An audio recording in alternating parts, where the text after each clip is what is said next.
وعلى آل إبراهيم إنك حميد مجيد. محترم زمونږ استاد سنننه دریم نمبر درس ته او اولنه بحث مو ده د قرآن کریم او د تفسیر نه مخکې دا کابرو په طریقه باندې یو څو خبرې د تفسیر متعلق ما تاسو ته پرون 14 خبرې برابرې کړې نن دا غي 14 نمبر خبره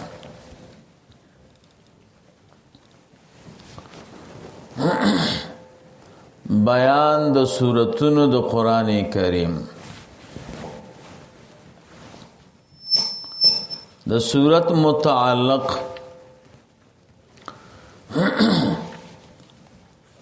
تاسو پنځو خبرو ته فکر کوئ. اولنۍ خبره د سورت معنا لغوي او معنا اصطلاحي.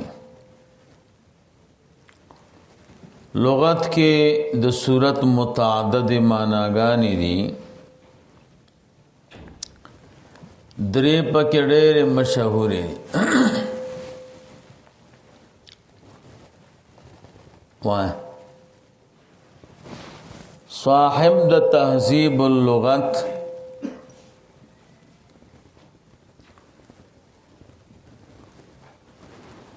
معنا د صورت کئ المنزلة الرفیعہ. صورت شاہتا وائی المنزلة الرفیعہ لوڑا مرتبہ. د قرآن کریم ہر صورت یقیناً یو لوڑا مرتبہ لري ذکا ورت صورت وائی.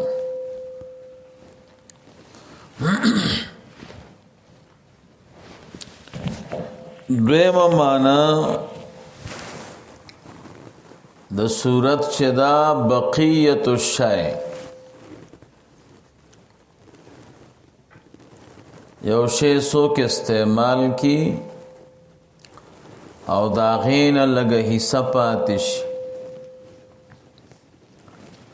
هغه ته سؤر وای.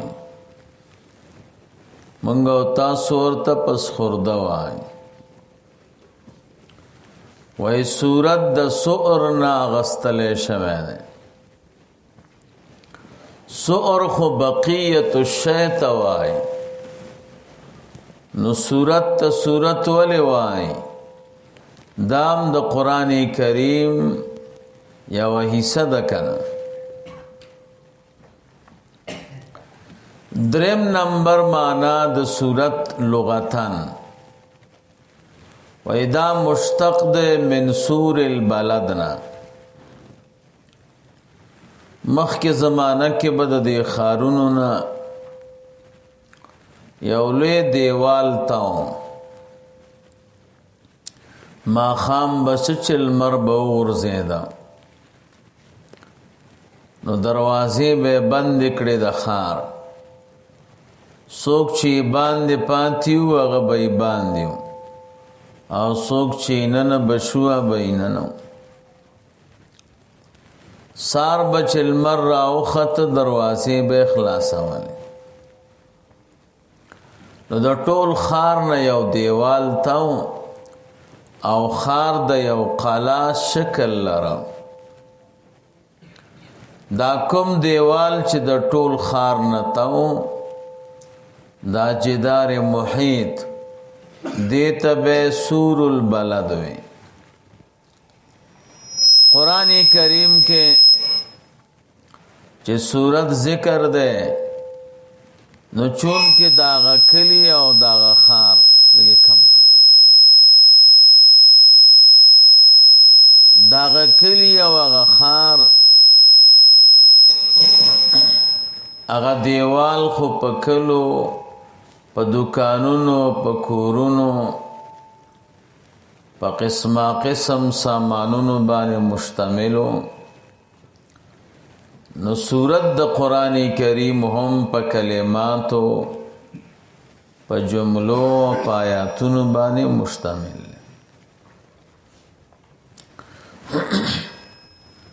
دا درې معنی د سورت چې دي دا لغوي دي اصطلاح د علماؤں کی سورت چاہتا وای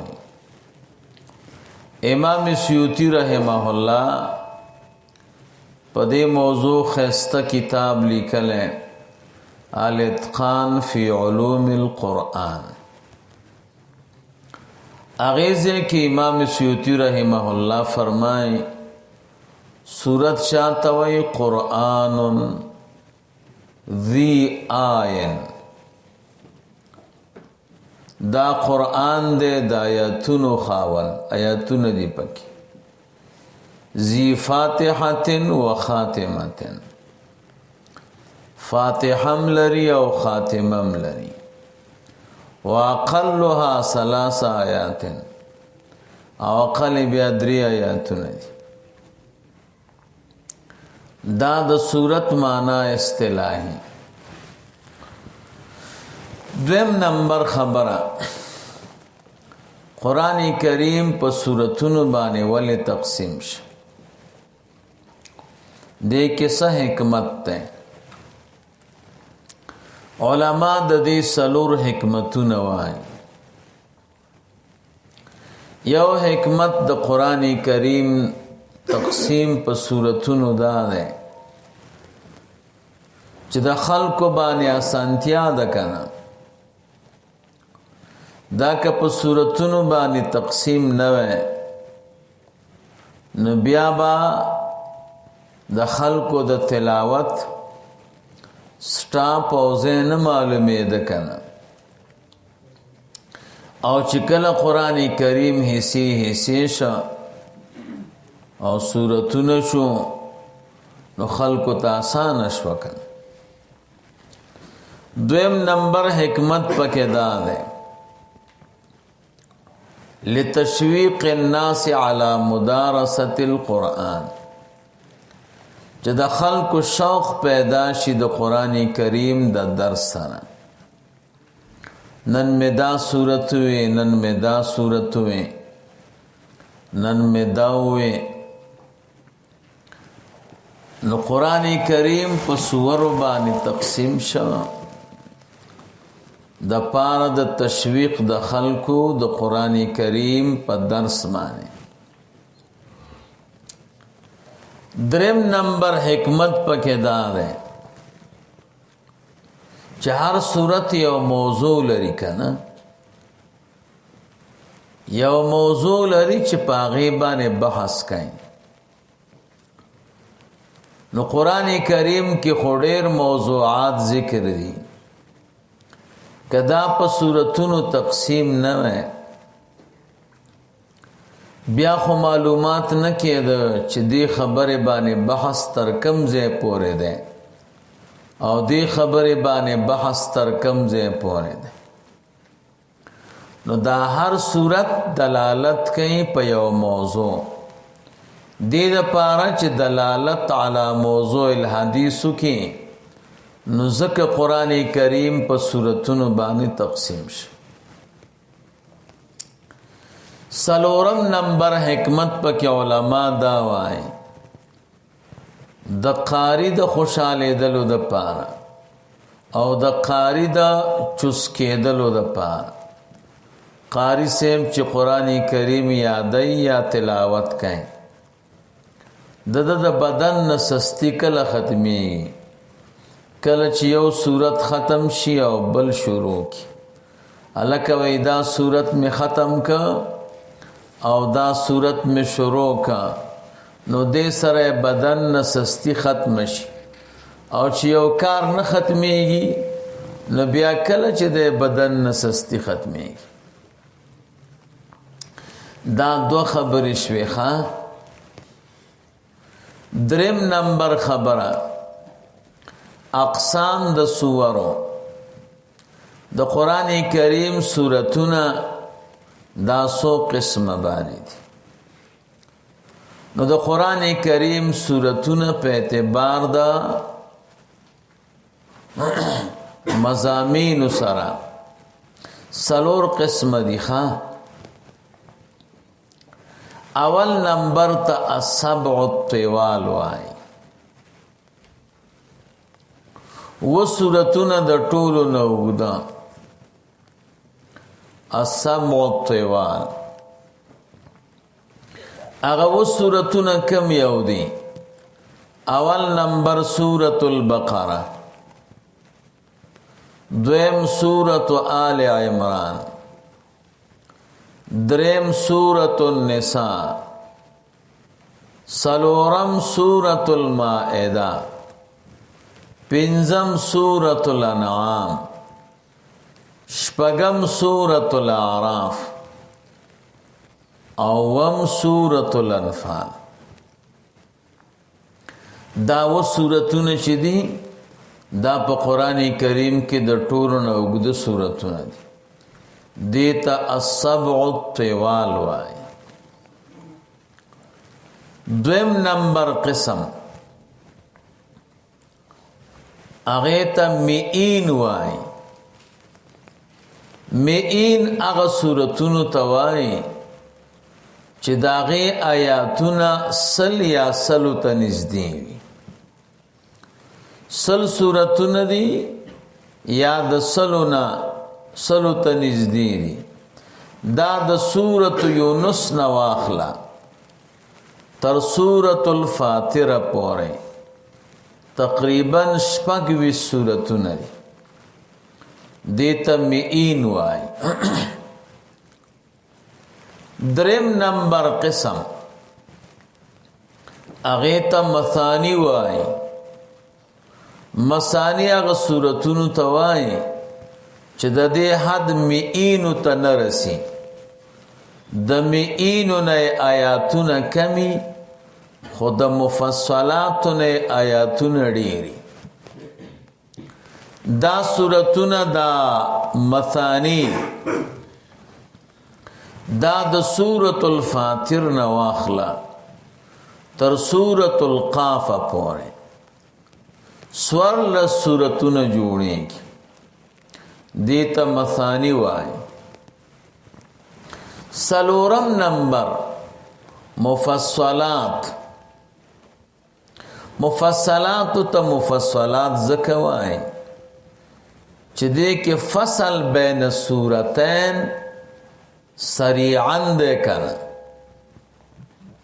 د 2 سورتونو په منځ کې جداواله دا زر راځي، نو ځکه ورته مفصلات وای. دا مفصلات د سورة القاف نه تر سورة الناس پورې دي. تقریبا 15 سورته جوړېږي. بیا دا سورة المفصلات 3 قسمه دي. یو ته طوال مفصل وای، دویم ته اوساط مفصل وای، دریم ته قصار مفصل وای. طوال مفصل د سورة القاف نه واخله تر سورة البروج پورې. دا تقریبا 18 سورتونه دي. دې ته طوال مفصل وای. دویم قسم اوساط مفصل نه.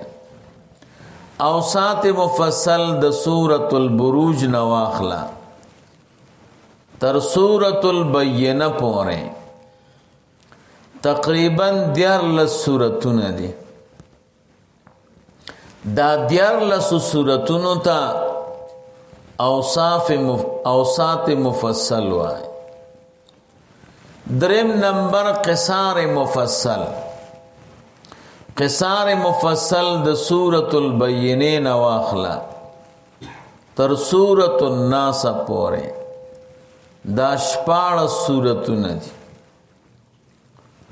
نو دا درې قسمه مفصلات دي. منګ او تاسو فقه کې ویلي دي سار او ماسپخین کې به طوال مفصل وي، ماخام کې به قصار مفصل وي، باقی دو منځونو کې به بیا اوسات مفصل وي. نو چې دا درته یاد نه وي نو بیا به په مسلې باندې نه پوهېږي. دا مولوي صاحب درې خبرې شوې. څلورم نمبر خبره اقسام د سورو په اعتبار د نزول سره. نو سورتونه په اعتبار د نزول سره دا درې قسمه دي. یو مدنیه دی اتفاقا، دویم مکیه دی اتفاقا، دریم اختلافی دی. مدنیه سورتونه اتفاقا شل دی او مکیه سورتونه اتفاقا سلورتیا دی او اختلافی سورتونه چې د علماء پکې اختلاف دی چې دا سورت مکیه ده کدا مدنیه ده. نو هغه لس دي. زمونږ استاسو ملګری کله کله داسې وایي دا سورت مکی ده. دا غلط وایي. سورت مؤنث ده او مکی مذکر ده. موصوف او صفت په منځ کې مطابقت ضروری کنه. نو څنګه وایي چې دا سورت مکی ده او دا سورت مدنی ده؟ نه، دا سی بوائے دا سورت مکیہ دے او دا سورت مدنیہ دے. مکیہ مؤنث تے سورت مؤنث، مدنیہ مؤنث تے نو سورت مؤنث.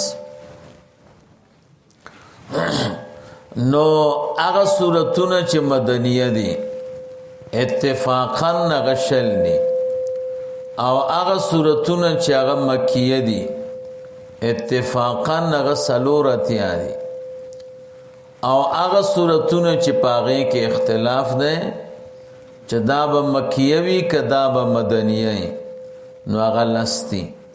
نو شل او سلورتیا سو کیگی یو سل او سلور او لس و سر اختلافی جمع کا یو سل او سور لس. نو په اجماع د علماء د قرآن کریم سورتونه دا یو سل او سور لست. خودلته یو خبر ذهن کې ساتئ، مکیه سورت بسنګ پیژنئ. اول دا خبره چې مکیه سورت کم یو سورت توای او مدنیه سورت کم سورت توای. د دې متعلق د علماء دو قول دي. یو قول دا دی چې مکیه سورت هغه سورت توای ما نزلت فی مکه چې مکه مکرمه کې نازلی. مدنیه سورت هغه توای ما نزلت فی المدینه چې مدینه منوره کې نازل شوی. دویم قول دا دی چې مکیه سورت هغه توای چې مخکې د هجرت نه نازلی او مدنیه سورت هغه توای چې پس د هجرت نه نازلی اگر که په مکه مکرمه کې نازلی. دریم خبره دا ده چې تاسو به مکیه سورت څنګه پیژنئ او مدنیه سورت به څنګه پیژنئ. نو مکیه سورت کې دو علامې دي. یو دا دی چې په دې کې به یا ایها الناس ډېر وي غالبا. تاسو به سورۃ البقره مدنیه ده، یا ایها الناس اعبدوا پکې شته کنه. دا قلن دی اکثرا او غالبا په سورو مکیو کې یا ایها الناس وي. دویم دا ده چې په سورو مکیو کې بیان د توحید وی، اثبات د توحید، بیان د صداقت د قرآن کریم او بیان د صداقت د پیغمبر صلی الله علیه وسلم او اثبات د معاد او د معاد بیان پکې او پدې کې رد وی په مشرکان او د دوی په شرک باندې. دا سه خبرې چې راځي دا علامه ده چې دا صورت مکیه ده. د مدنیه صورت علامه ده چې دې کې با اکثر یا ایها الذین آمنو. دویم دا ده چې په دې کې برد وی په يهود او نصاراو په اهل کتابو او دې کې برد وی په منافقانو باندې او په کې ردی په يهود او نصاراو او په دې کې به ذکر د احکام وي. دا خبره چې پکې وي نو دا علامه ده دی دا چې دا صورت چې ده دا مدنیه ده. پنځم نمبر خبره قرآن کریم کې د ټولو ناول صورت کم نازل ده او د ټولو آخر کم نازل ده. نو اول کم نازل ده 15 قول دي پکې.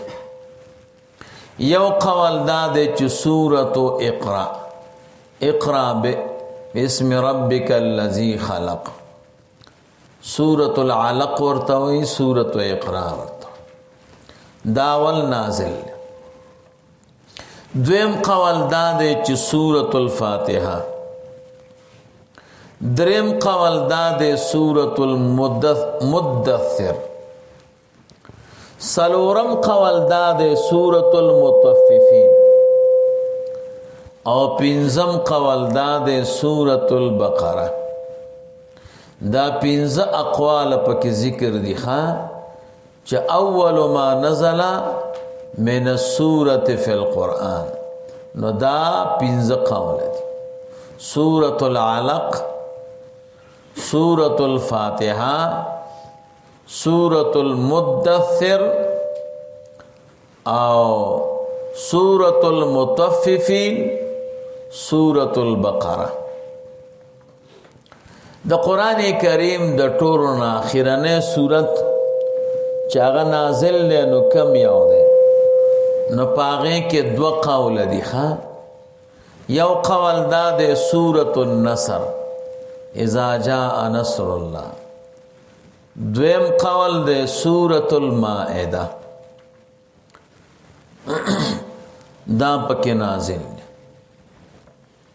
او کده دې سره آیاتونه بیا جمع کوي هغه به درته بیا آیاتونو کې وایم. خدلته هم کس د کوي نو بیا شپږ قولته جوړيږي په آخر ما نزل. اول قول دا د یستفتونک فی النساء ودا اخرنه نازل له. دویم قول دا د چې آیت الربا. دریم قول دا ده واتقوا یوما ترجعون فیه الی الله.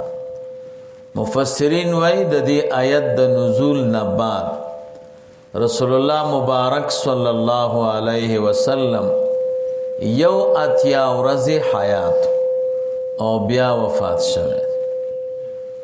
سلورم قول سورۃ النصر او پنځم قول سورۃ المائده. شپږم قول فمن کان یرجو لقاء ربه فلیعمل عملا صالحا. نو شپږ قول دی په آخر ما نزلک. دا مولوی سیم زمونږ استاد سنن درسو د تفسیر متعلق چونکه زه چرته ملمو منو نن بلګوای. اللهم صل علی سیدنا و مولانا محمد وعلى آل سيدنا ومولانا محمد وبارك وسلم وصل عليه.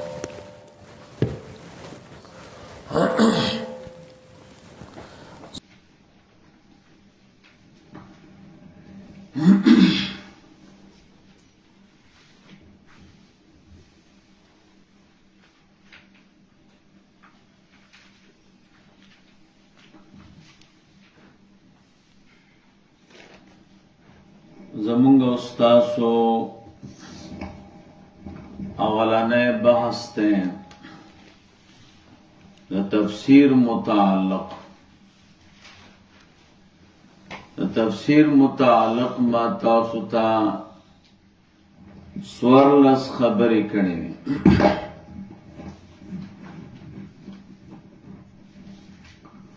نن دا خبرونه 15 نمبر خبر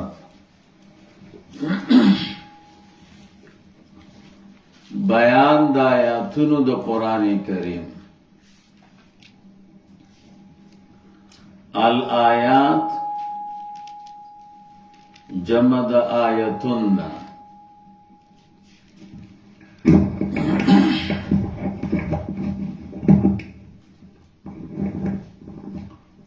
آیات جمع د آیتون دا.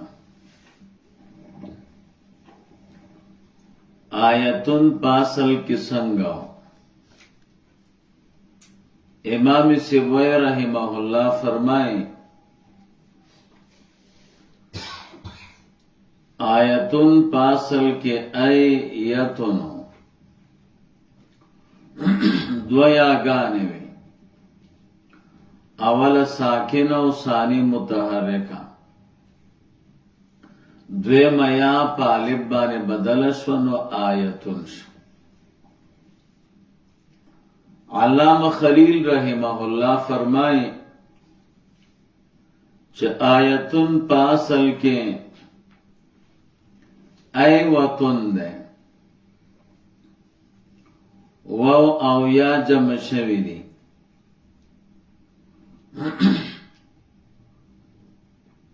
وو پیا بدل دے او بیا یا متحرکا اول ساکن او ثانی متحرک بیا دغا وو یا دا پالب بانے بدل شوی دی نو آیتون دے. سیبوی سیب دا الف بدل دا یا نوائی ایتون او خلیل سیب الف دا آیتون بدل دا وو نوائی او یتون اصل کی او یتون نو علامہ خلیل بدل دا وو نوائی او علامہ سیبوی رحمہ اللہ بدل دا یا نوائی. لغت کے دا آیتون سمانا لغوی مانا دا آیتون ڈیری دی خواہ خوشبت پاک ڈیر مشہوری دی. اول نمبر آیت علامی توائی. دویم مانا معجزہ. دریم مانا عبرت. سلورم مانا الامر العجیب. وجعلنا ابن مریم و امه آیتا یعنی الامر العجیب. پنزم جماعت. خرج القوم بآیاتهم اے بجماعتهم. شپگم نمبر دلیل ومن آیاته خلق السماوات والارض. آیت پا مانا دا دلیل سن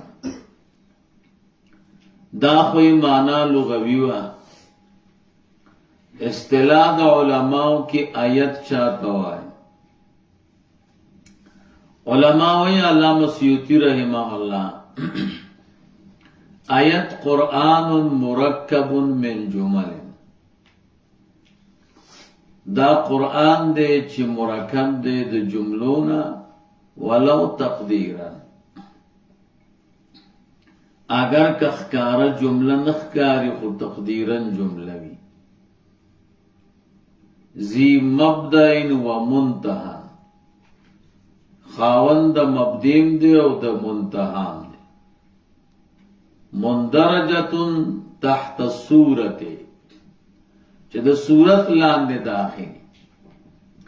قرآن مرکب من جمل ذی مبدئن و منتہن مندرجتن یا مندرجن جو قرآن سره ولګي تحت السورة لاندې د سورت دا خود آیت معنا لغوی او معنا اصطلاحي و د قرآن کریم آیاتونه څومره دي نو په تعداد د آیاتونو د قرآن کریم کې دوه قوله دي یو قول د ابن العربی صاحب دی ابو بکر ابن العربی یو ګوره ابن عربی دی چې الف لام په نه هغه صوفی دی یو ابن العربی معرف هغه مالکی مسلک امام دی دا ابو بکر ابن العربی دی دی وائی د قرآن کریم د آیاتونو شمارا من معدلات القرآن دا د قرآن کریم دا معدلاتو گرانو خبرونه ده وی صحیح معلومات نکیږي چې د قرآن کریم آیاتونو څومره دي دویم قول دا دی چې نه د قرآن کریم د آیاتونو شمار شوی دی نو د قرآن کریم د آیاتونو د شمار متعلق د علماء درې قول دي ها یو قول د ابو عمرو الدوانی دی رحمه الله هغه فرمایي د علماء اتفاق دی چې د قرآن کریم آیاتونو شپږ زره دي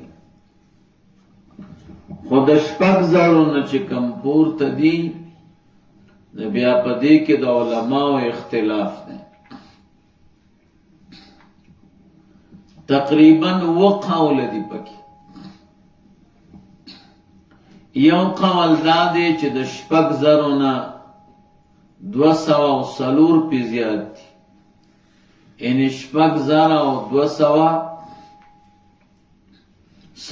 آیاتونه د قرآن کریم دی دویم قول دا دی چې 214 پی زیاد دی یعنی د قرآن کریم آیاتونه شپږ زره او 214 دی دریم قول دا دی چې 219 پی زیاد دی یعنی د قرآن کریم آیاتونه شپږ زره او 219 آیاتونه دي لګي نورم کا څلورم قول دا دی چې د قرآن کریم آیاتونو شپږ زره باندې 215 زیاد دی یعنی د قرآن کریم آیاتونه شپږ زره او 215 دي شپږ زره 215 لګي کم پنځم قول دا دی چې په شپږ زره باندې 216 آیاتونه زیاد دي یعنی د قرآن کریم آیاتونه شپږ زره او 216 دي اووم قول دا دی شپږم چې په شپږ زره باندې شپږ سوه او 14 زیاتی دي یعنی د قرآن کریم آیاتونه شپږ زره او 614 دي اووم نمبر قول دا دی چې قرآن کریم آیاتونه په شپږ زره 616 زیات دي یعنی آیاتونه د قرآن کریم شپږ زره او 616 او شپږ شپېته آیاتونه دي. دا د ابو عمر دوانی رحمه الله قول دی. دویم نمبر قول دا د حافظ ابو الحسن ابن المناوی رحمه الله قول دی. دا قول تفصیلی دی. ابو الحسن ابن المناوی رحمه الله فرمائی وی د قرآن کریم د آیاتونو پشمار کې چې کوم اختلاف راغله نو دا اصل کې دا شمار منسوب ده دا پنځو خارونو ته. د پنځو خارونو علماو د هر خار علماو د قرآن کریم د آیاتونو شمار کړي نو چا یو عدد خودلې چا بل. هغه پنځه خارونه کم یو دی. یو ته مکه مکرمه وای، دویم ته مدینه منوره وای، دریم کوفه، څلورم بصره او پنځم شام. د دې پنځو مدنو او بلادو خارونو د علماو د قرآن کریم د آیاتونو شمار کړی نو ځکه پکې اختلاف راغلی. د مکې مکرمې علماو چې د قرآن کریم د آیاتونو شمار کړی نو څومره تی جوړ کړي؟ 6200 او یو قول د 6219. دې ته د آیاتونو شماره وایي په عدد د مکی سره. ان دا د مکی مکرمې علماو چې شمار کړي نو دی ویلي دي. مدینه منورې علماو چې شمار کړي هغوی نم دوه قوله نقل دي. یو د 6210 او دویم قول د 6214. دې ته عدد المدنی وایي. د کوفی علماو چې د آیاتونو شمار کړي هغوی نم دوه قوله نقل دي. یو د 6210 او دویم د 6210. دا دوه قوله د کوفی د علماو نه نقل دي. د بصری علماو چې د قرآن کریم د آیاتونو شمار کړي نو هغوی وایي چې 6204 دي. د بصری علماء د شام علماء چې د قرآن کریم د آیاتونو شمار کړي هغوی وایي 6210 آیاتونه د قرآن کریم دي. دا دوه قول شو. دریم نمبر قول د عبدالله ابن عباس رضی الله تعالی عنهما چې علامه سواوی رحمه الله نقل کړي او د عائشې صدیقې رضی الله تعالی عنها چې صاحب دا تفسیر یسیر وغیرہ ذکر کړي. دوی وایي د قرآن کریم د آیاتونو شمار ده 6000 او 650. مولوی صاحب دا اختلاف په آیاتونو د قرآن کریم کې ولې راغلی؟ دا مولوی صاحب اختلاف دی په وقف کې. څوک په قرآن کریم کې ډېر وقفونه کوي نو چې کوم ځای کې وقف کړی هلته آیت لیکلی. څوک وقفونه بیا کم کوي نو چې هغوی کم دی نو آیاتونه بیا هغسې کم دي. لکه ګوره غیر المغضوب علیهم ولا الضالین. غیر المغضوب علیهم څوک په دې هم وقف کوي نو دا مستقل آیت شو. څوک یې نه کوي نو دا ټول یو آیت شو. داسې د قرآن کریم که تاسو قرآن کریم وکته د آیاتونو په منځ کې راغلي دي لام، جیم، صاد. دا اصل کې هغه نښې دي چې بعض علما دلته دې ته آیت وایي او دلته وقف کوي.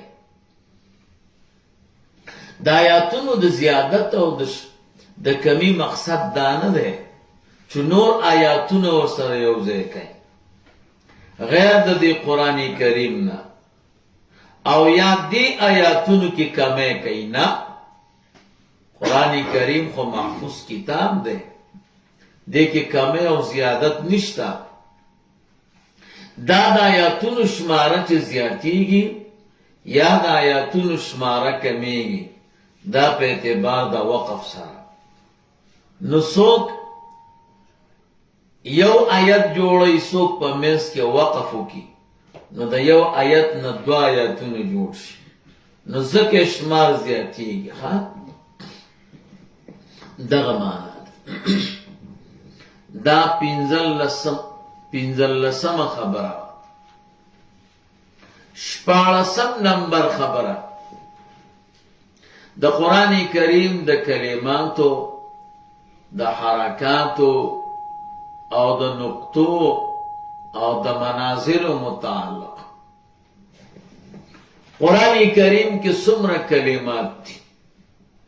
کلماتو متعلق علما وایي چې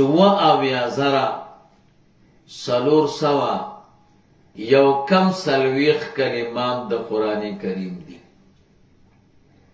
440 کلمات د قرآن کریم دي. حروف د قرآن کریم 3,40,940 دا د قرآن کریم د حروف شماره ده.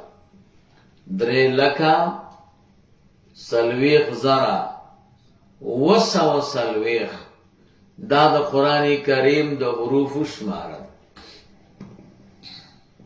د قرآن کریم کې د ټولو نه اوږد سورت سورة البقره ده او د ټولو نه لنډ سورت سورة الکوثر ده په اعتبار د کلماتو سره. د قرآن کریم د ټولو نه اوږد آیت آیت المداینه ده، 3 سپاره کې به درته راشي. او د ټولو نه لنډ آیت والضحی ده. قرآن کریم کې د ټولو نه اوږده کلمه فاسقیناکموه ده او لنډ کلمات پکې ډیر دي، قاف ده، نون ده، صاد ده. دا لنډ کلمات دي. د قرآن کریم نقطې بیلاندې ټکی ده، نقطه ده، د تی د پاسه 2 ټکي دي او سا باندې 3 ټکي دي، جیم په منځ کې ټکی ده. مخکنی عربیت کې دا ټکی نو، هغوی په خپله په علاماتو باندې دا حروف د یو بل نه جدا کول.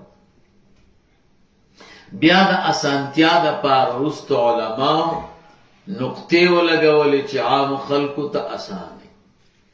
دغه نقطې چا لګولې دي؟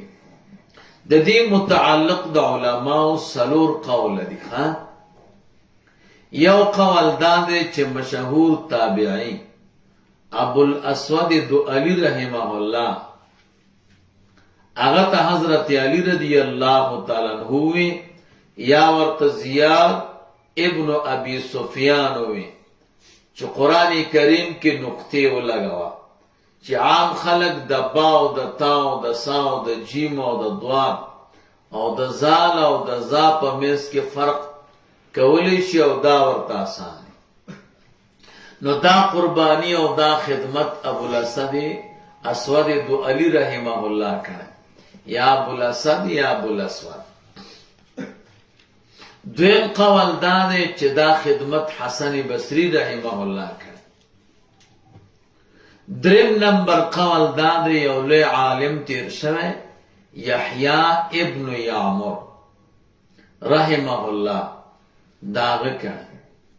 سلورم قول دا د یو لوی عالم تیر شوی نصر ابن عاصم اللیثی رحمه الله د قرآن کریم دا نقطې لګولې دي. د قرآن کریم حرکات زور زیر پیخ دا ور باندې چا لګولې دي. په دې کې د علماو درې قول دي. یو قول دا دی چې دا ابو الاسود دؤلی رحمه الله په امر د حجاج ابن یوسف باندې لګولې زور زیر پیخ وغیرہ. دویم قول دا دی چې یحیی ابن یعمر لګولې په امر د حجاج ابن یوسف. او دریم قول دا دی چې دا نصر ابن عاصم اللیثی رحمه الله لګولې دي. قرآن کریم کی علامه د حمزی او د تشدید دا مشدد دی او دا حمزه ده. زه به درته یو نقطه ووایم په کار مه پوشي. قاعده بغدادي خو مو لیدلې ده. قاعده بغدادي چې راواړوئ د هغې په اول مخ کې بلکل اولنی سبق په هره خانه کې د حروف تهجینا یا د حروف الهجانا یو حرف د پاره جدا جدا خانه جوړه کړي ده.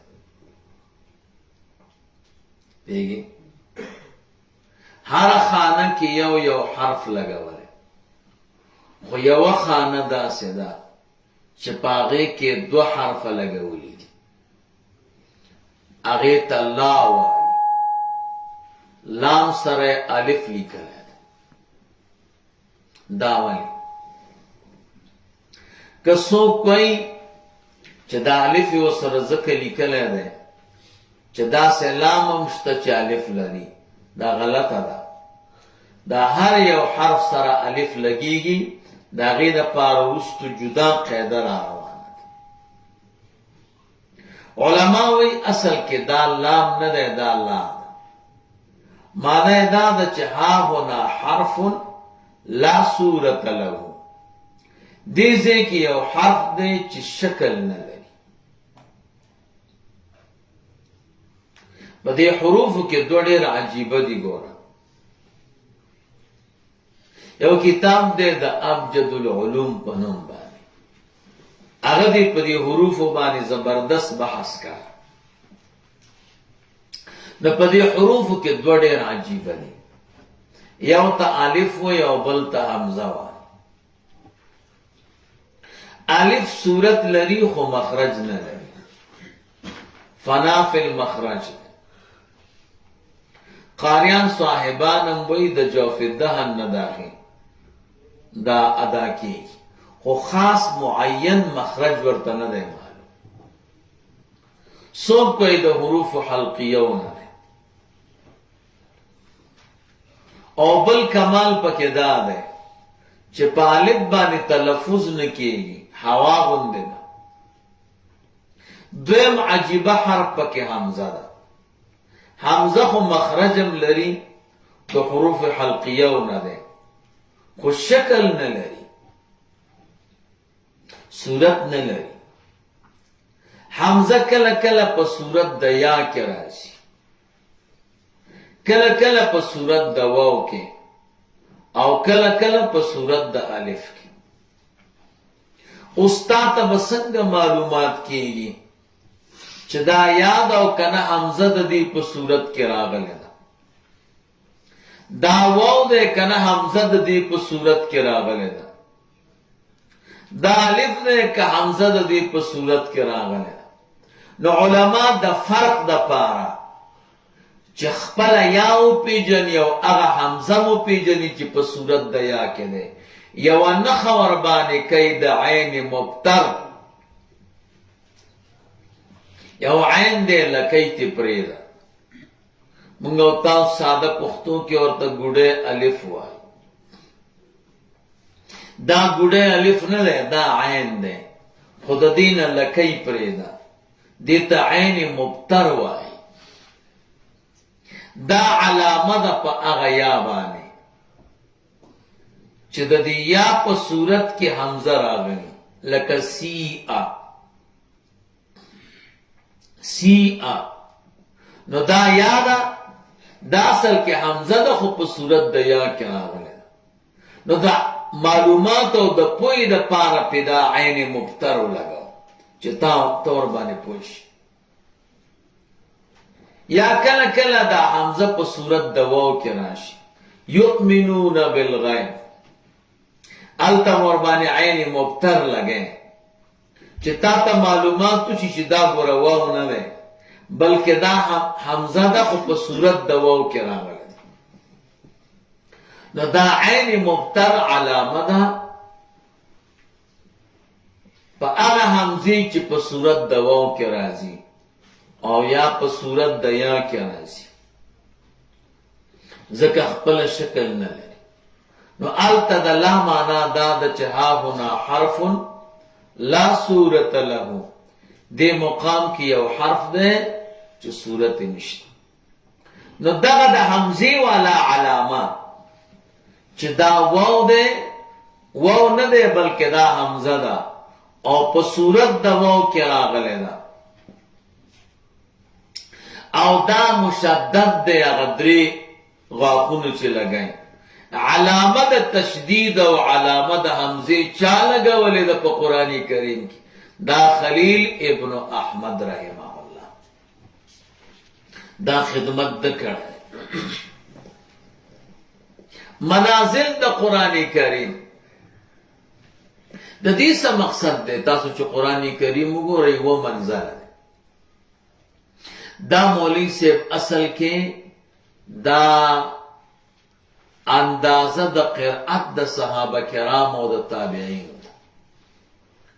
صحابه کرام او تابعین با قرآن کریم په 2 ورځو کې ختمه وہ ورځو کې به قرآن کریم ختمه نو د خالد ورځ نه به شروع کو او جمعې ته به ختم نو څومره تلاوت به چې هر وخت کوم نو دقه یو منظر دیو جن حذیفه رضی الله تعالی عنہ فرمای ما د صحابه کرامو نه پوښتنه وکړه په باره د منازلو کې نو هغوی راته تفصیل وکړه چې اولنی منزل د سورة البقره نه واخله تر سورة النساء پورې دا 3 سورتونه اول منزل دویم نمبر منزل د سورة المائده نه واخله تر سورة التوبه پورې دا 5 سورتونه دا دویم نمبر منزل ده سورة المائده سورة الانعام سورة الاعراف سورة الانفال سورة التوبه دا دویم نمبر منزل دریم نمبر منزل دا سورة یونس سورة هود سورة یوسف سورة الرعد او سورة ابراہیم سورة الحجر سورة النحل دا و سورتنا دا دریم نمبر منزل سلورم منزل د سورة بنی اسرائیل نا تر سورة الفرقان پورے 9 سورتنا پنځم نمبر منزل د سورة النمل نا تر سورة یاسین پورے 11 سورتنا شپږم نمبر منزل د سورة الصافات نا تر سورة الحجرات پورے 11 سورتنا وم نمبر د سورة الحجرات نا تر آخر د قرآن کریم پورے 15 سورتنا تقریبا دا و منازل دا د قرآن کریم تھی دا مولوی صاحب 14 خبرې شوې ها ولسم نمبر خبره بیان د اعجاز القرآن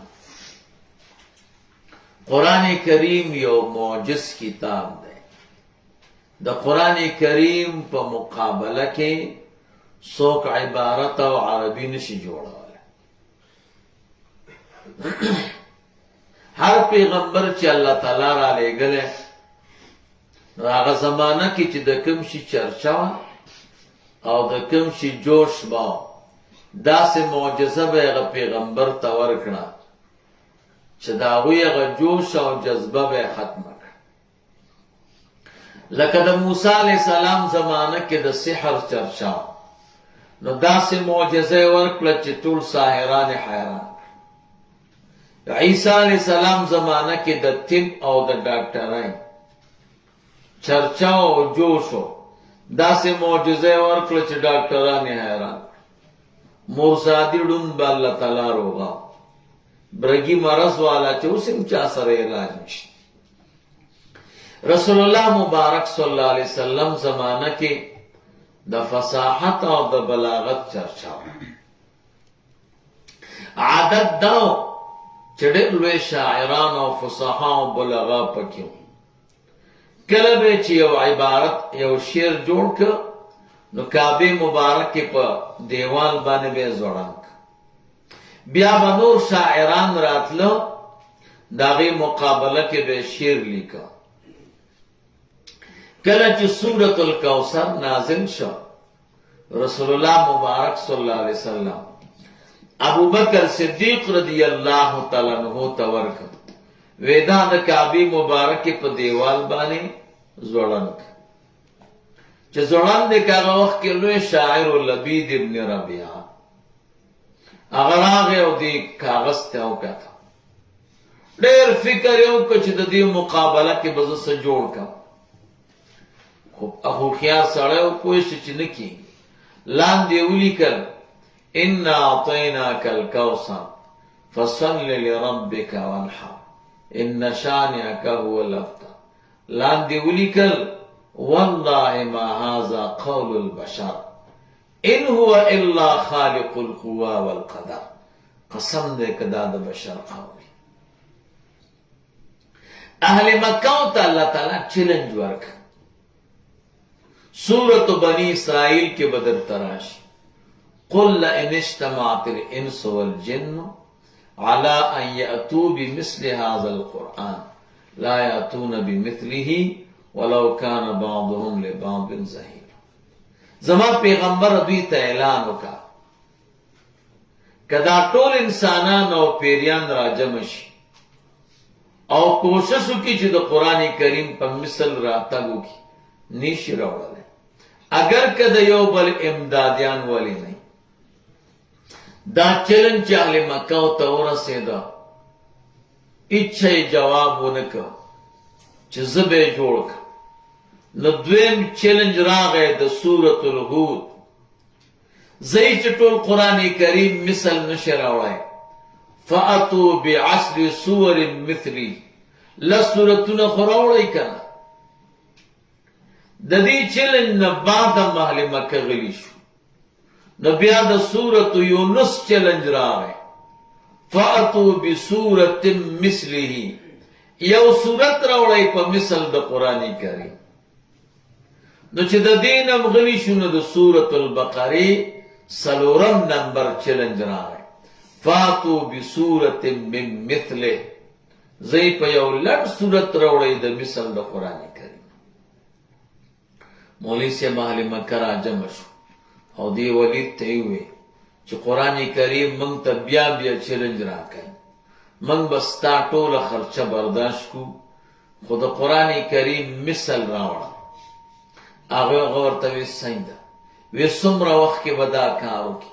ویل یو کال کې، خو زما ټوله خرچه به برداشت کوئ او کوټه به راته جوړوئ او په هغې کې به راته کاغذونه ږدئ. کله چې 6 میاشتې تېرې شوې اهل مکه ورغله چې اوس خو به ډېر قرآن کریم ډېرې سپارې جوړې کړې، ډېر سورتونه، ټول کاغذونه یې شکولي وو. ورته ویې څومره دې جوړ کوې؟ قسم په الله د بسم الله مقابله کې بسم الله لیکم خو مې نه لیکلی شو. کم فصاحت او بلاغت چې په بسم الله کې و ما هغه څه چې دی نو بسم الله نه کېږي د قرآن کریم لیکل. عربو کې دا شاعري دا طبعي و ډېره خواري ورسره کوله. د دې ولید متعلق علما وایي کله چې دی مسلمان شو بیا به اشعار نه وي. چا ورته وی دا ولې وی د کله نه مې چې د سورة البقرې تلاوت کړی بیا ما ته شعر مزه نه ده راکړې.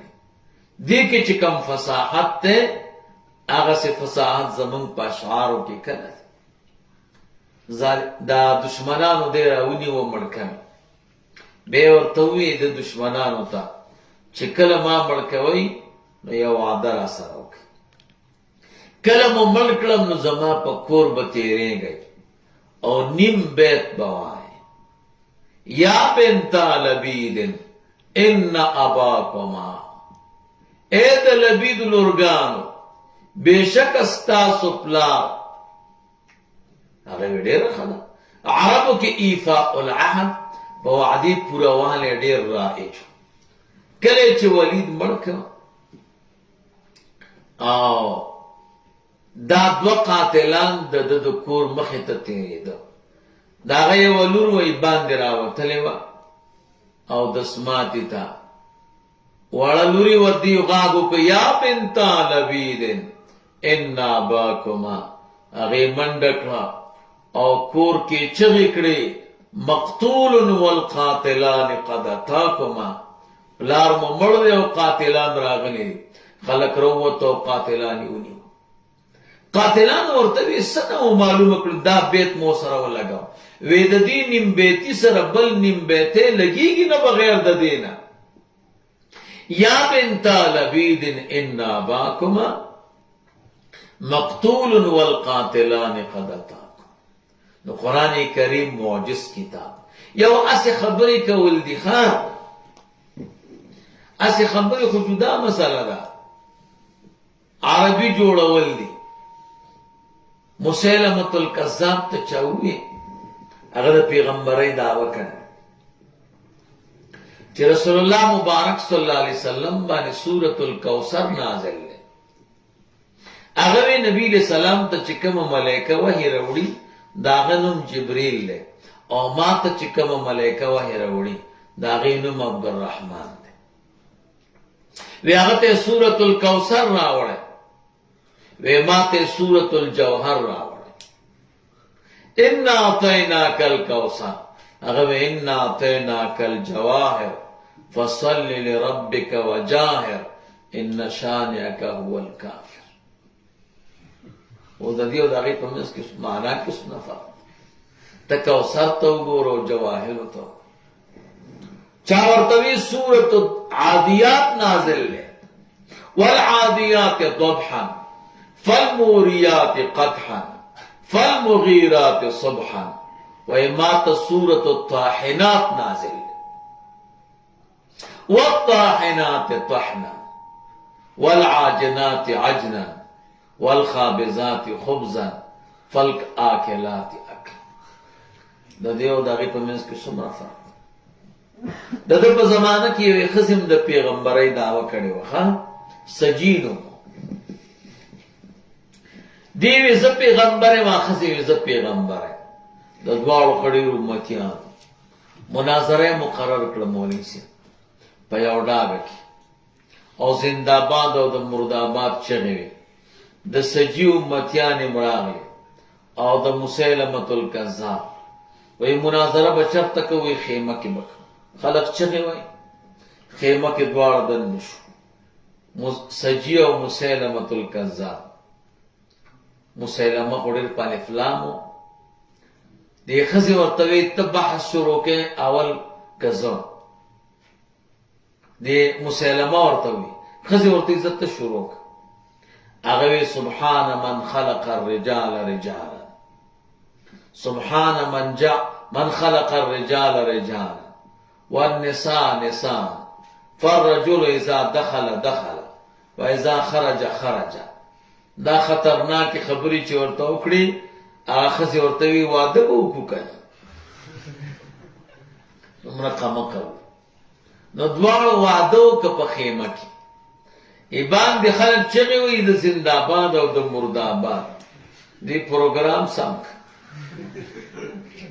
سر رویست مسیلمه ویلی چغی موغی منگوی خزا میڑو شو ویلی خدای خونبی خو باس چه منگوی مناظره کئی تاسو پکی وعدو که ویلی مہر مسم مقرر که خزی ورطی رشتیا مہر خو پاتی ویزا 15 وقت منظر تا مافتوی دا منظر دیو یو تشی خبری خان او یو دا قرآن کریم عجاز دا قرآن کریم مقابله کی سو کربی نشی جوڑا دا معجز کتاب دے او دا معجزہ دا رسول اللہ مبارک قیامت پوری باقی دا گورا قیامت پوری سوک دا قرآن کریم مثل نشی رہا اتلسم نمبر خبرہ بیان حفظ القرآن قرآن کریم مولی سے محفوظ کتاب دلتا بدرتا یو نکتہ ہوا ہے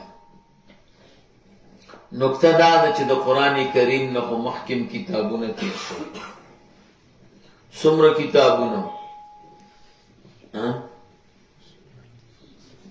یو سل او سوار لس کتابونا ٹول دی خواہ یو سل او لس صحیفی دی او سلور غٹ کتابون دی مشہور خدا دا چی سل صحیفی دی خودی ورسر دا موسیٰ علیہ السلام لس صحیفی نشماری علامہ محمود الوسی رحمہ اللہ تفسیر روح المانی کے وائی لس صحیفی دا موسیٰ علیہ السلام کہ روح المانی دا سرنی نو شامخ دا سرشتا کنا دا شمی محاشم لکلی دی خواہ ان هذا لفی الصحف الاولا صحف ابراہیم و موسیٰ نو دا موسیٰ علیہ السلام لس صحیفی چو سر یوزے کے یو سل لس صحیفی رازی خواہ او سلور غٹ کتابون رازی دا مخکینی کتابون چیو خاص کر دا دری کتابون دا دی چکم حفاظتو دا اللہ تعالیٰ دی خلق و دسپارل کتاب میں درکو دا دی حفاظت کوئی دی پکی مولی سے گتی وحل شروع تردی پوری چی سم نسخہ پیدا نشو ہارون الرشید یو بادشاہ تیر شرڑ نیک اغبا حرم یاش یو مجلس مقرر دا قرآن کریم پا موضوع با علماء تقریرون کول موضوع بے ورکلا نن دا قرآن کریم دا موضوع یومیاش امام قرطبی رحمہ اللہ لکلی و یومیاش موضوع داوا چو قرآن کریم یو جامع کتاب دا ہر عالم دا قرآن کریم پا جامعیت تقریر کا دیکھ مولی سے بھی او سڑے راہ ہے او گرے کلا کھڑے وا او کالیم دا علماء نو شکلیم نو ناظم سیبتے خط ورکی چو زم تقریر کو اگوی زم علم دے تقریر یو کو دا قرآن کریم پا جامعیت خو دیر ناشنا تقریر یو او شکل دا علماء نو کله چې تقریر ختم که خلق ورته دی شکل ته دی وګوره مسلو ته ورته وی زه مسلمان نه یم مالا اسلام نه دی قبول کړی زما یو شک دی چې دا حل شي بیا به خبرې کوم کله چې یو میاشت تېره شوه بیا دا سړی راغی بې شکل د مسلمانانو بیا د دې مجلس ته موضوع و د قرآن کریم محفوظیت قرآن کریم یو محفوظ کتاب دا عالم پورتشو زبردست تقریر مکو او بیوی دا قرآن کریم پا محفوظیت در تزخپل واقعہ بیانو وی چی ما تورات دیر خیستولی کو خصورتون میں مخ کیا ورست کڑا دا یهودو عبادتگاہ تا ورغلا او دا تورات مرتا پیش که چه دستاسو کتاب دے دومره می اور سره کړی دا هغه عالم ډېر خوشحاله شو او ما ته انعام راک زه پوه شوم چې د سره صحیح نسخه نشته. دا خو ما پکې ګوتې ووهلې. داسې کار مې زبور سره مو کو، د انجیل سره ټولو انعام راک. قرآن کریم مې ډېر ښایسته ولیکه او تقدیم او تاخیر مې پکې وکړه.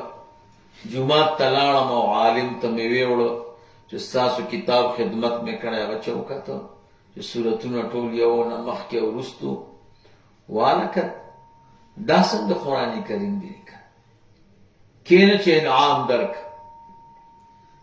ویلاړه کور مې یو زبردست کوتک راوړه د توت، او دې ملا ته راته ونیو چې دا خدمت څوک داسې کوي. ویلې قسم دی اوس مې بدن درد کوي. وی زه پوه شم چې قرآن کریم محفوظ کتاب دی، دې کې څوک ګوتې نشي وهلی. نو دا تر قیامته پورې باقي ده. ګوره د قرآن کریم په رسم الخط کې هم ګوتې نشي وهلی. موږ او تاسو علم النحو او علم الصرف کې ویلي دي چې د واو د جمع نه وروسته الف وي که نه، لیکن قرآن کریم کې څو ځایونو کې جاؤ او باؤ راغلی او الف پکې نشي. څوک پکې د الف نشي لیکلی. تاسو چې تفسیرونه ګورئ او د قرآن کریم د متن نه غیر مفسر چې آیت ذکر کوي نو د باؤ او د جاؤ سره الف لیکي، خو چې بره د قرآن کریم متن لیکي هلته یې نه لیکي. دومره جرأت څوک نشي کولی چې د قرآن کریم په رسم الخط باؤ کې په واو د جمع نه وروستو الف نشته، څوک یې نشي لیکلی. او جاؤ کې د واو د جمع نه وروستو، یعنې دومره محفوظ کتاب دی. نو قرآن کریم یو محفوظ کتاب دی. 19 نمبر خبر دا لږه لږه درته وایم چې ختم شي. جامعیت د قرآن کریم. قرآن کریم مولوی صاحب یو جامع کتاب دی او هر څه پکې شته. قرآن ایستونکی غواړي ګوره، ځمکه کې ګوره هر څه شته. پټرول شته، ډیزل پکې شته، سره زر شته، سپین زر شته، پیتل پکې شته، اوسپنه، جواهر. دا چا کار دی رئیس ته؟ اوس که ته شروع شو کم دیکھیں چې پټرول رو باسه، ګیره به دې سپینه شي، خوله به دې غاښونو نه تشه شي، ملا به دې کونټۍ شي، کږه به شي، خو 1 لیټر پټرول به مرونه باسي. دا ګران کار دی که لکل فن رجال کنه. نو قرآن کریم کې هر شی شته، لیکن دې لپاره مستخرج او مجتهد او مستنبط پکار دی. نو جامع کتاب دی. یو عالم یو ناشنا واقع لیکلی او هغه به درته ووایي. هغه وایي زه امریکا کې یو ډاکټر د امریکې په شفاخانه کې، هلته وی قانون دی چې کله دا یوه ښځه راځي او د اولاد مسله یې که نه، نو هلته نوم لیکي او بیا ورته په دې لاس کې یو پټ اچوي. بیا چې کله اولاد بچی وشي فوراً دا بچی وړي او هغې ته هم پټ اچوي. دا پټ نه معلوموي چې دا بچی د دې ښځې دی. دا مسلمان ډاکټر وایي چونکه ما سره په دې شفاخانه کې انګریزان هم او هر وخت مو په اسلام او په دین باندې بحث هم راته. ما ته به اسلام ته څه ضرورت دی؟ کمپیوټر شته، نظام شته، ساینس شته. ما ورته وی او کافرانو، زمونږ د اسلام کمال دا دی کوم ځای کې چې ستاسو کمپیوټر او ساینس کار پرېږدي هغه ځای نه اسلام شروع کېږي. اسلام هغه مسائل حل کوي چې کمپیوټر پکې عاجز دی، ستاسو ساینس پکې عاجز دی. راته وایي دا کومه مسله ده چې کمپیوټر او ساینس عاجز دی او اسلام به حل کوي؟ وایي ما وی چې کله ستا کمپیوټر کار پرېښو بیا ما ته ووایه. نو یو ځل داسې وشو چې دوه ښځې د شفاخانې ته راغلې او دی بستر کړي. چې بستر یې کړي د دې دوه بچي پیدا شو، یو نر او بله ښځه. دا بچي چې هغه بل ځای ته راوړه پټه چې پکې اچوي، هغه پټې والا سړی نه او ماشومان خو تکلیف ورته بیا شیشه خانه کې بندی. دا ماشومان بغیر پټې اچولو نه هغه شیشه خانې ته ویوړ. کله چې هلته کار برابر شو، علاج یې ورته وکړ، بیا ورته معلومات نه کېده چې دا نر د کومې ښځې دی او دا جلکۍ د کومې ښځې ده، ځکه پټه خو نه وه. دا مسلمان ډاکټر وی هغه انګریزان رانه راتاو شو چې راشه اوس مسله پیښه ده.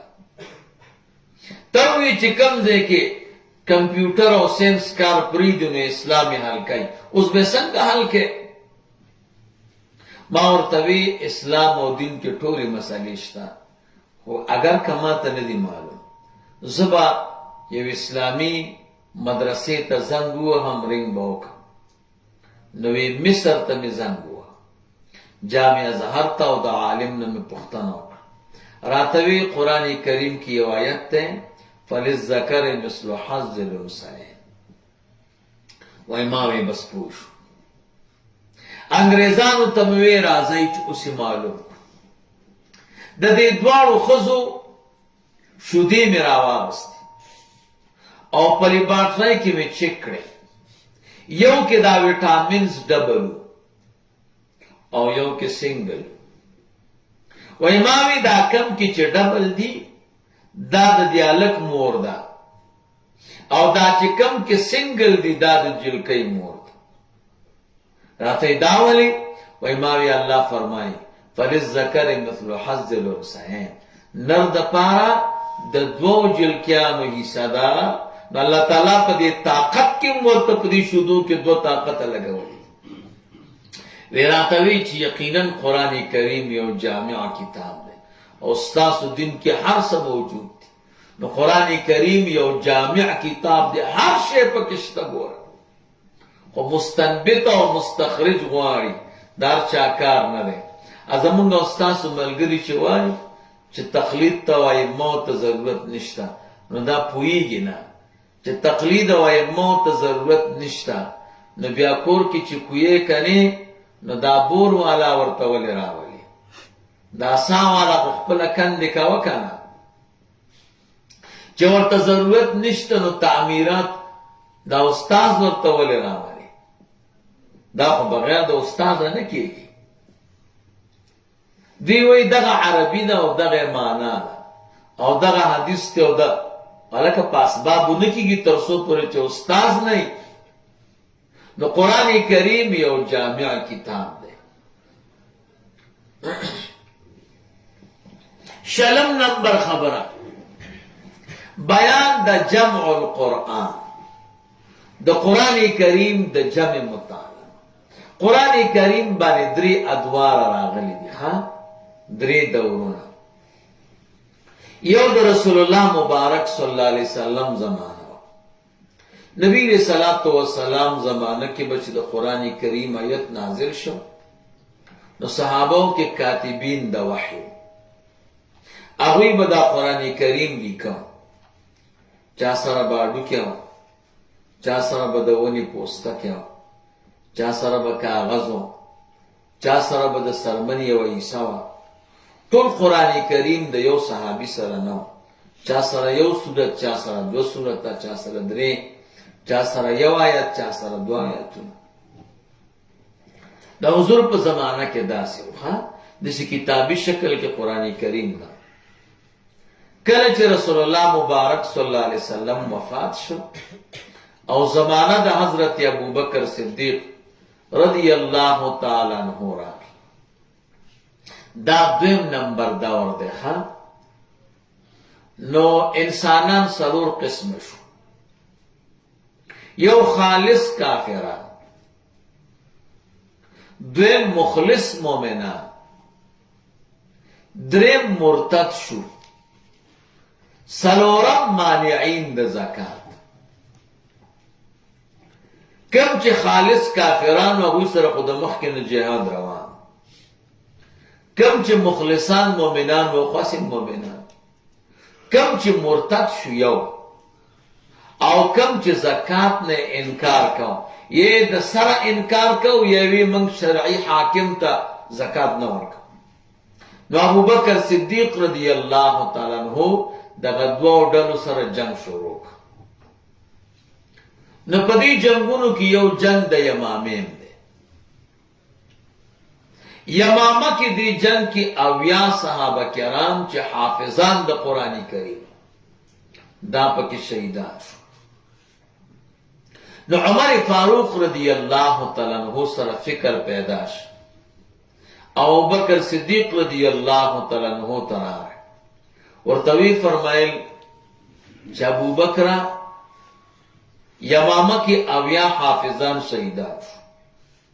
زه ډارېږم که په دې جنگونو کې حافظان شهیدان کیږي نو قرآن کریم ته به نقصان ورسیږي، ځکه په یو ځای قرآن کریم کتابتن شکل کې خو نشته او حافظ مړ شو. چا سره چې ټول قرآن کریم دی خو شهید شو، کم چې ژوندی دی هغه سره لږ لږ دی. نو یو کار وکړه، ته امر وکړه چې دا چاته چې دا قرآن کریم را جمع کړي. ابو بکر صدیق رضی الله تعالی عنہ ورته وفرمایل چې داسې کار ولې کوې چې رسول الله مبارک نه دی کړی. نبی علیہ الصلوۃ والسلام کله قرآن کریم جمع کړ. عمر سے ورته وفرمایل صحیح ده، رسول الله مبارک خو قرآن نه دی جمع کړی. والله ذاک خیر، قسم دی خیر خدای کنه د دین خدمت ته. عمر سے ورته بیا بیا وی، او بکر صدیق سے بیا بیا جواب کاو چې دا کار خو نبی علیہ السلام نه دی کړی. تر دې پورې چې الله تعالی د ابو بکر صدیق سے سینه خلاص کړه او هغه شی چې عمر سے پکې لیدل ابو بکر صدیق سے به ولید. دواړو سړی ولېږه زید بن ثابت رضی الله تعالی عنہ. هغه وروغوښته ورته وی ته ځوان او نبی علیہ الصلوۃ والسلام زمانہ کې به قرآن کریم هم لیکه. یو کار وکړه، قرآن کریم جمع کړه. زید سے ورته وی تاسو دواړه داسې کار ولې کوئ چې رسول الله مبارک صلی الله علیه وسلم نه دی کړی. ورته وی صحیح ده خو قسم دی چې خیر دی، د دین خدمت پکار دی، اگر که دغه صورت باندې نبی علیہ السلام نه دی کړی. زید سے با انکار کاو، دوی ورته تکرار کاو. زید سے وی حتی شرح اللہ لی صدری، تر دې پورې چې الله تعالی زما سینه خلاص کړه. مام پکې هغه شی ولیده چې کوم ابو بکر صدیق او عمر سے لیدل. خدا خو ګران کارو.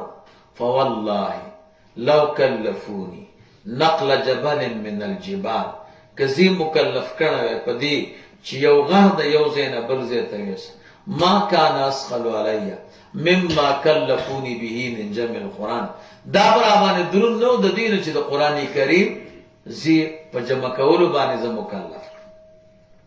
نبی زید بن ثابت صاحب قرآن کریم جمع کړی دی خو په مختلفو قراتو په مختلفو لغاتو. دا دویم نمبر دور. دریم نمبر دور د عثمان رضی الله تعالی عنہ.